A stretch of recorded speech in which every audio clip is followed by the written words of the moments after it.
Brazil's total tax burden is among the highest in Latin America. The latest available government data shows taxes accounting for 33.5% of the country's GDP, a burden that makes life tougher for businesses like this restaurant in São Paulo. The owner, also a director at the city's Restaurants Association, says entrepreneurs feel they pay too much for too little. Difícil.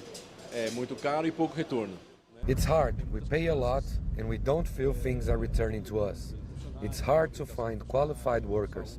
There's not good health care for them. And if entrepreneurs paid less taxes, we would have more money to invest in new restaurants. The final draft of a tax reform bill was presented last week in Parliament. Hoje acho que é dia histórico. This is an historic day. I am convinced this reform will be successful. When it's enacted, it will create a new environment. We will have an ecosystem which will be favourable to new investments, both domestic and foreign.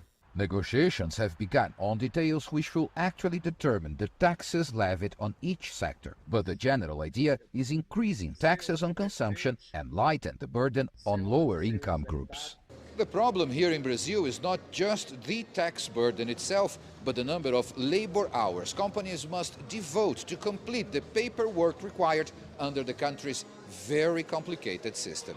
World Bank data shows Brazilians spend more time on preparing and paying taxes than people in any other country, more than 1,500 hours annually. That's more than 5 times the world average. Hopes are the reform may help reduce that. A gente tem 5 tributos. Nowadays we have 5 different taxes on consumption.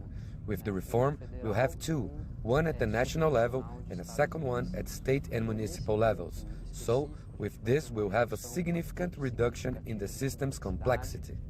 There's a near consensus in Brazil that reforming the country's tax system has been long overdue. Getting stakeholders to agree on a new system, however, has been challenging, and there is no guarantee that this new attempt will succeed. Paulo Cabral, CGTN, São Paulo.